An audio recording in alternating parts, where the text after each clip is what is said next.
সচিবালয়ে মহিলা ও শিশু বিষয়ক উপদেষ্টা শারমিন মুর্শিদ সংবাদ সম্মেলন করছেন। আমরা সরাসরি চলে যাচ্ছি সেখানে।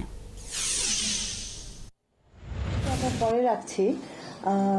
আমি মকাকে আগে বলতে চাচ্ছি, আমার সচিব নাজমা কি বলে, ওকে দিয়ে আমি একটু মকার অর্জনটা একটু উপস্থাপন করতে বলছি।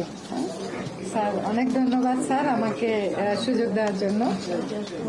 স্যার আমরা মহিলা ও শিশু বিষয়ক মন্ত্রণালয়, আপনারা সবাই জানেন যে আসলে মহিলা ও শিশু বিষয়ক মন্ত্রণালয় তার নাম দিয়ে বোঝা যাচ্ছে যে নারী ও শিশু নির্যাতন প্রতিরোধ এবং প্রতিকার এই দুই ব্যবস্থা করার জন্য আমরা দায়িত্বপ্রাপ্ত। আমাদের রেসপন্সিবিলিটি কিন্তু নারী ও শিশুদের যেন কোনো প্রকার নির্যাতন না হয় সেটা প্রতিরোধ করাও, প্রিভেনশন আমাদের দায়িত্ব, এবং ঘটে গেলে সেটা মিটিগেশনও আমাদের দায়িত্ব।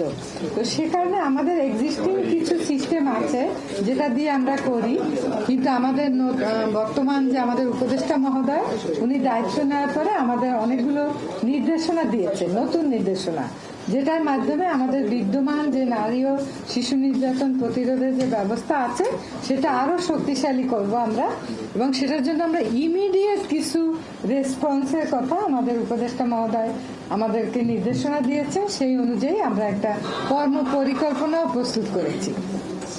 সেই কর্ম পরিকল্পনার অংশ হিসেবে আমরা প্রতিদিন ডেইলি বেসিসে আমরা নারী ও শিশু নির্যাতন বিষয়ক কোনো ঘটনা ঘটলে ডেইলি বেসিস আমরা তথ্যগুলো মিনিস্ট্রিতে নিব।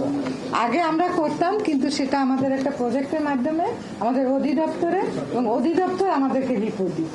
কিন্তু এখন আমরা একদম ডেইলি নিউজ, ডেইলি আমাদের কোনো পত্রিকা থেকে যদি হয়, কোনো অনলাইন পত্রিকা হয়, ইলেকট্রনিক মিডিয়া আপনাদের থেকে আসে, আমরা যদি আমাদের ন্যাশনাল টোল ফ্রি হটলাইন আছে, আপনারা জানেন 109, যেটা 24 ঘন্টা সপ্তাহে 7 দিনই খোলা থাকে, সেখান থেকে আমরা তথ্যপত্র নিব।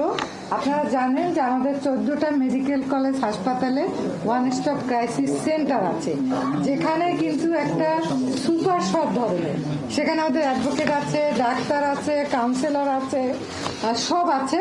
সেখান থেকেও আমরা কিন্তু ডেইলি বেসিস রিপোর্ট নিব। আমাদের জেলা উপজেলায় মহিলা বিষয়ক কর্মকর্তার কার্যালয় আছে, আমাদের জেলা উপজেলায় জাতীয় মহিলা সংস্থার কার্যালয় আছে, আমাদের জেলা উপজেলায় শিশু একাডেমি আছে। তো নারী এবং শিশুদের কোনো তথ্য হলেই আমরা ওই দিনই দিব, আর সোশ্যাল মিডিয়া থেকেও নিব, কিন্তু সেটা স্যার আমরা বলেছি যে যাচাই সাপেক্ষে সোশ্যাল মিডিয়ার তথ্যটা সঠিক কিনা আমরা একটু যাচাই করে নিব। এবং অন্যান্য মহিলা ও শিশু বিষয়ক মন্ত্রণালয়ের সংবাদ সম্মেলনে ছিলাম আমরা এতক্ষণ।